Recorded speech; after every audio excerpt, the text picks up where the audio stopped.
Hey everyone, welcome back. I know it's been a couple weeks and I said I was going to try and do one every Friday, but life happens. A lot of things been going on, but here we are. I know in the last video I said we were going to talk about the fruit of the Spirit in this video. We're not going to talk about that this video. This one's going to be pretty short because I got a lot of things going on. But what I want to do is I want to give you the verse for fruit of the Spirit and list the things. And then I think we're going to start a series talking about each one that we go over. So let's turn to Galatians 5, verses 22 and 23. I'm going to put them on the screen for you. But the fruit of the Spirit is love, joy, peace, long-suffering, kindness, goodness, faithfulness, gentleness, self-control. Against such there is no law. So there they are, the fruit of the Spirit. And if you take those things and look at them, which we will, one by one, you'll see different aspects of a personality, of a character. The fruit of the Spirit is the character of God. And when we come into communion with God and we have the indwelling of the Holy Spirit, our character will resemble His. So our personality will show those traits. And we're going to go over those over the next several weeks. We're going to start with love in the next video. But tonight, I just want to talk to you a little bit about some of the things that have been going on in my life. Because as I said before, I want to share my journey. And what's happened is I've got a new job. And I want you to know I'm not sitting here saying, oh, look, I got a new job. It's not about me. This job was provided by God. About a year and a half ago, I met a man and I interviewed with his company and they offered me a job and I declined. That was before I had my come to Jesus meeting. After I met God, as you should know by now if you're watching these videos, if not, go back and watch the one on the commandments, especially the fourth one. I am a Sabbath keeper. So I go to church on Saturday.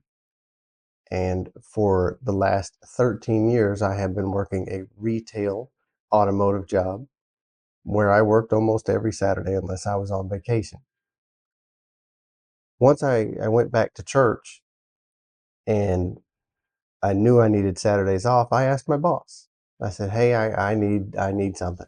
I need you to change my schedule and I need Saturdays off. And in the automotive industry, Saturday is the busiest day of the week. So it was a big ask. But he did it.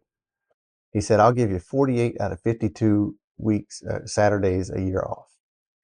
And it was working until I had to work that first Saturday. And that day I did not feel right. I was not where I needed to be. I was not following God the way God intends. So I went back and said, I need the other 4. Surprisingly, my boss and my area manager both said, okay. My company does not have a policy for religious exemption. I shouldn't say my company. I should say that company. That company's policy is on those 4 days of the year that he first said he wouldn't give me off. It's all hands on deck. So foresight let me see that, yeah, my boss and my area manager and even my regional manager were all on board, but they're all going to get promoted and move on. And then it's going to be a problem. So the man that God introduced me to a year and a half ago who had offered me a job before happened to be advertising again. I reached out. We met a couple more times. He asked me what had changed. I told him. And he said, well, that sounds like a pretty good reason to change jobs. He's a Christian himself. May not go on the same day as me, but he's a man of God. He offered me a job again. And this time I almost said yes before the offer was actually finished coming out of the person's mouth. This was set up by God. And over the past, I started on Monday. This is a Thursday. So I've been there 4 days. And I just started thinking one day, how do you know, how can you even see sometimes what God is doing in your life before you've met him? You can't until you're on this side of the relationship and you look back. And when you start looking back, you will see everywhere God has had his hand in your life throughout your entire life. Whether you knew it or not, it doesn't matter. He's always been there.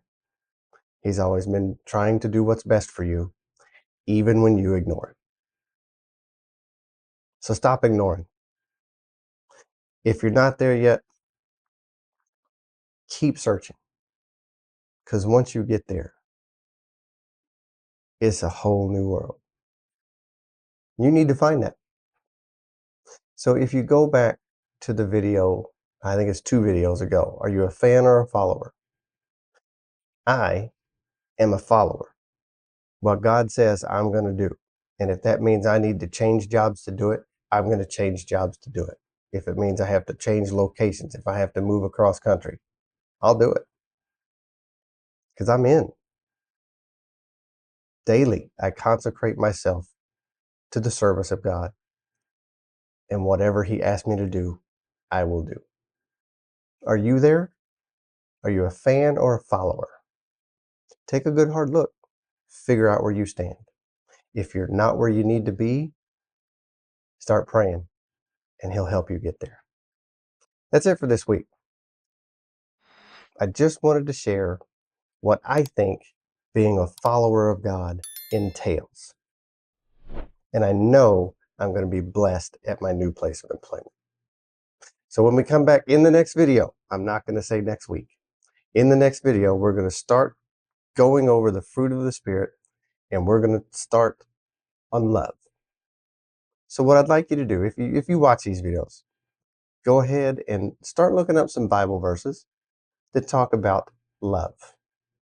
And let's see if we can't start finding the character of God in the fruit of the Spirit. I'll see you in the next one.